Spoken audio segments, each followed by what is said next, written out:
Good morning, or afternoon, I guess. All right. Appreciate you all being here, and it was a good weekend for us. Everything's a first, right? Going on the road is our first time together with our staff, and the guys did a nice job. I was happy, obviously, with the outcome, but also just the process and everything leading up to it and how the weekend went. So I thought they had a great balance of high energy, passion, emotion, but not being over emotional, and having a business-like mindset, and going and just knowing that it was going to be you versus a great crowd there, and thought we did a nice job.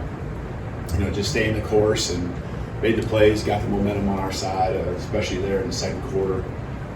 The end of the half, especially, was a big deal. I preach to the guys, keep playing, keep believing, and things will come your way. We're athletic enough. We got playmakers, and that's exactly what happened. Getting the stop, getting the field goal attempt, and flipping that around in 36 seconds or whatever it was, and getting some points and then doing it again. I thought that was a big piece of what we preach each and every day, and it happened. So some things I know you met with, so I've heard from the coordinators, but I think not having special teams coordinator up here, I think one highlight also is just how James Burton's been doing, kicking the football. He's a game changer. He can flip the field really on any kick. We saw that again on Saturday, and we're just proud of the way he goes about it. He's just quiet, but when he hits the ball, it makes a noise, and I mean that in a lot of ways. And so it's fun seeing him do his thing at a high level. So I thought, as far as how we handled the environment and the noise, I thought the offense did a nice job, did a great job in the week of preparation. I feel like they were ready for whatever was thrown at them, I think the coordinators probably talked about some of the turnovers and takeaways, and how we were better there. Thought we were better on third down, solid in the red zone again. So a lot of those main things showed up. We were taking the next step, I think, this last week, and from where we were at in South Florida. So always things from an execution standpoint to improve on, areas where bye week it is important to continue to address, continue to build our depth, develop guys that we know we're going to need throughout the rest of the season. Let's go start with Nick Kelly on the front line. Yeah, I'll ask two special teams questions. That's all right. Graham Nicholson, he got a chance to attempt his first field goal of the season this past game.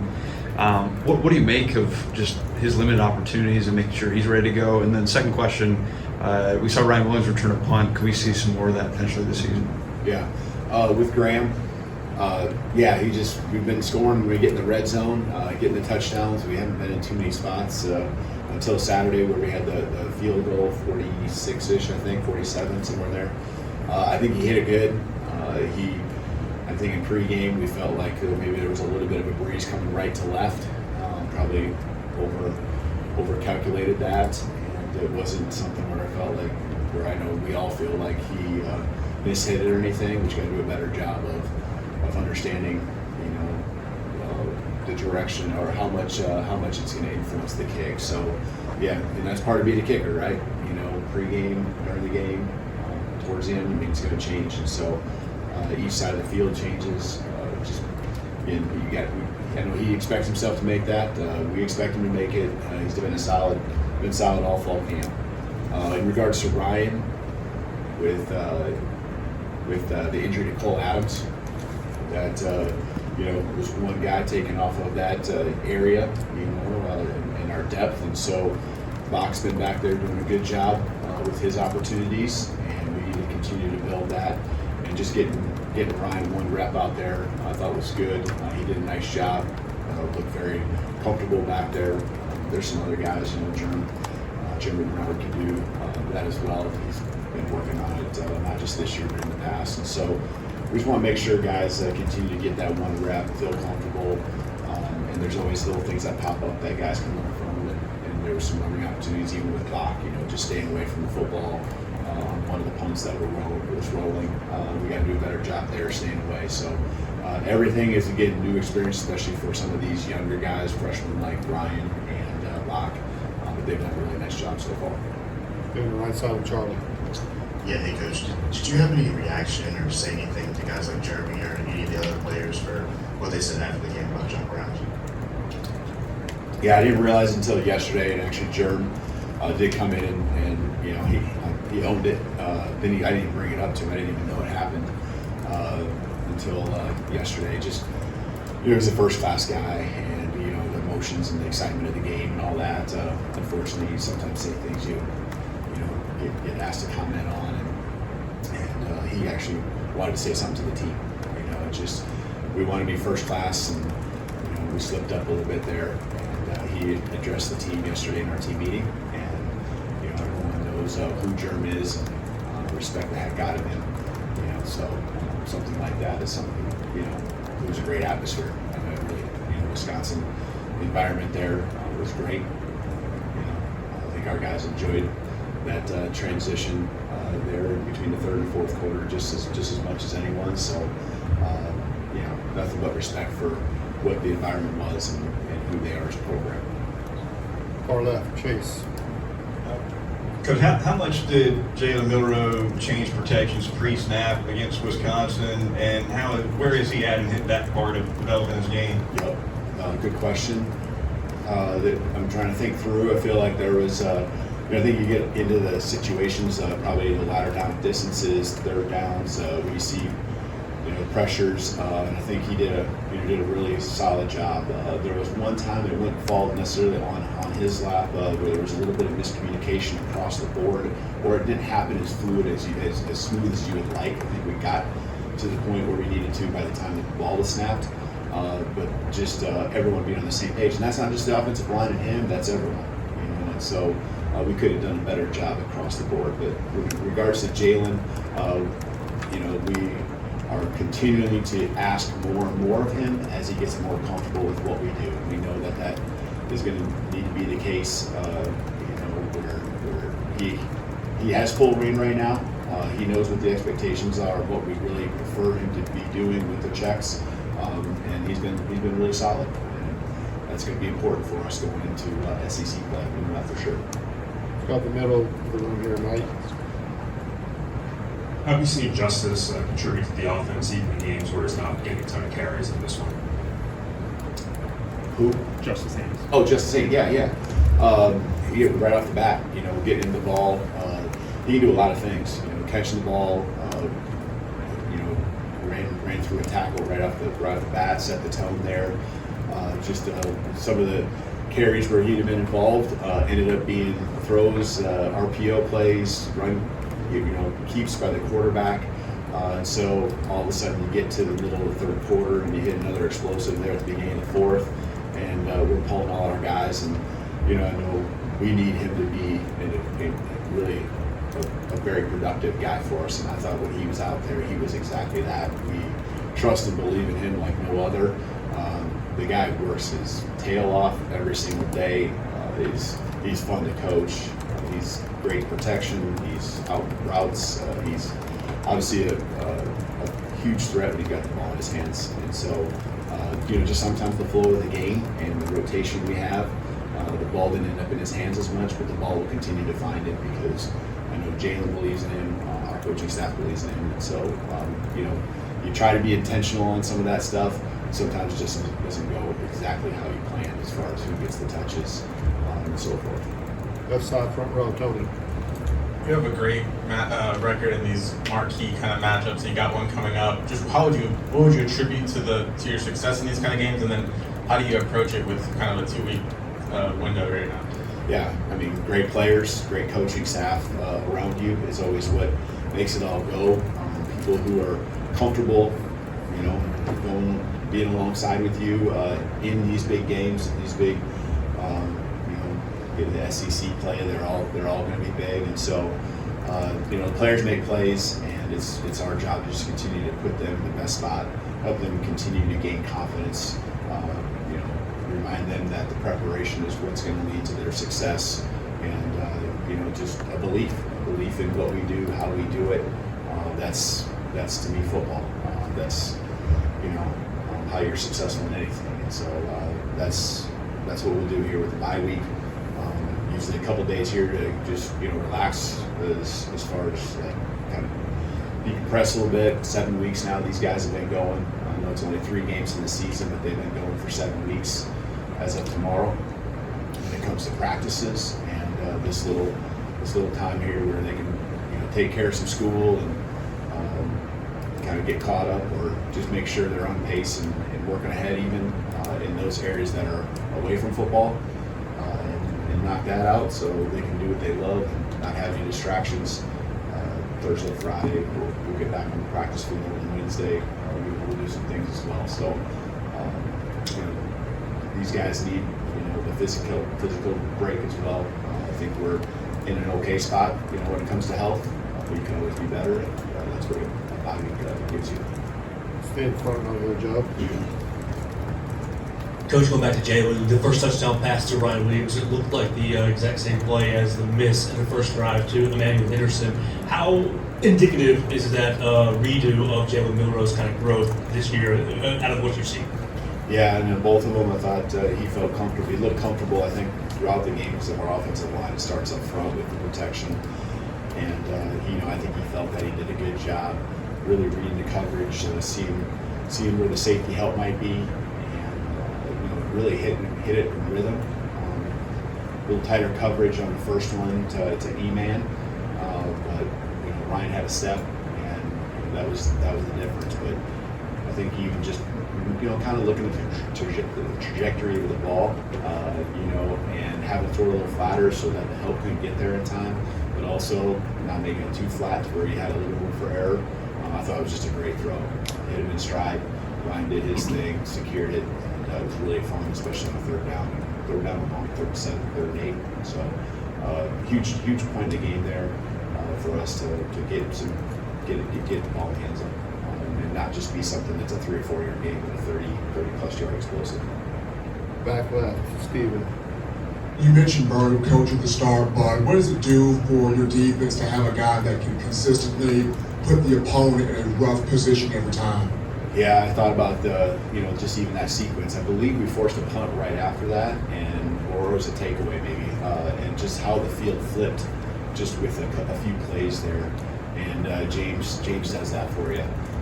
As long as we give him what we need, and from a protection standpoint, you're going to get a good snap with Nealon. He's rock solid, and James puts everything into it. All his energy and power into that kick, and technically he's just so sound, so consistent. So he's been that way all fall camp, and we got a lot of trust in him, and it's something our whole team, when he goes out there, they believe in him. And so it's a weapon to have, and as you said, it flips the script, and now the defense, with a little more field space to work with, can set the tone, especially when we get into those backed up situations. I think 3 times inside the 20-yard line was what James did as far as backing up. So huge weapon for us. Back right side of the room. Go ahead. Coach, didn't you talk about earlier with going into a bye week? How do you approach an early bye week, and what are some of the things you want to see going into it with SEC play, obviously? Yeah, no, that's good. That's good because I think every bye week is a little different. The early bye weeks, again, there has been 7 weeks of football that these guys have been kind of going as far as hitting each other, but it is early in the season still. For us, we'll take a few of these days here, like I said, just to let the coaching staff start working ahead on the schematics, game plan. There's obviously some recruiting. There's other parts of the program where the coaches focus their attention as well. But then from the player standpoint, just trying to get them, a little bit of a mental break here for a second. It's only a couple days, but let them be students here for a few days as well, just not just the athletic part. So, later on, you kind of adapt, even not just when you practice, but how long you practice. But we'll have some really good solid practices here the latter part of the week, Thursday, Friday, Sunday. Gives us a jump on the next game with Georgia. Emily Grace, right in the middle there. Coach, you touched on it in your open about the decision to be so aggressive in the last 36 seconds of the first half. Can you elaborate more on that and what you and Coach Sheridan saw that led to that decision? We had, 36 seconds. You got a field goal kicker you believe in, and I think 3 timeouts, if I remember right. So you got a lot working for you. we get any type of gain at all, and we're in bounds, we're going to use the time out there and see if we can get a first down or two. And the guys just went out and made a play. Great time in the pocket. Jalen, I think, got hit a little bit as he was making the throw, but anticipation, I think you saw, not to break down the play, because I know that's not the question, but I think you saw trust and anticipation in Jalen on that throw as Ryan was just taking off. The throw is being made, good read of the defense, and Ryan doing his thing again. Set us up for another explosive. Jerm's the first read on the play. There's other guys that I think were coming into windows that we could have hit as well. But it all started with protection on both those plays. And when you have confidence in the guys up front, protect your quarterback and a quarterback that's going to make smart decisions. I've been overcoaching those probably early on with Jalen to take care of it in this situation or that. More and more it's just these small blurbs that I now am giving him, and he's on the same page. And so that's part of the progression of us working together more and more. The progression of now you take that to the film room and talk about why we were aggressive in that moment, and then seeing it pay off. It just gives your team a lot of confidence, because the defense knows that anytime, if we just give the ball to the offense, whether it's off a takeaway and we have a red zone, or two-minute drill, just a lot of confidence that goes back and forth and playing good team football. All right, we got time for one last question. Colin on the far left. Hey, Kalen, two-parter if I could. First, you mentioned the clogs. I'm curious with this bye week, how you've seen Ryan Williams kind of respond to what he's been able to do across these 7 weeks for you guys, and kind of how he should reflect and kind of move forward as we see play starts out soon. And then do you have updates on this guy as a recruiter? Malachi Moore and Richard Mann? Yep.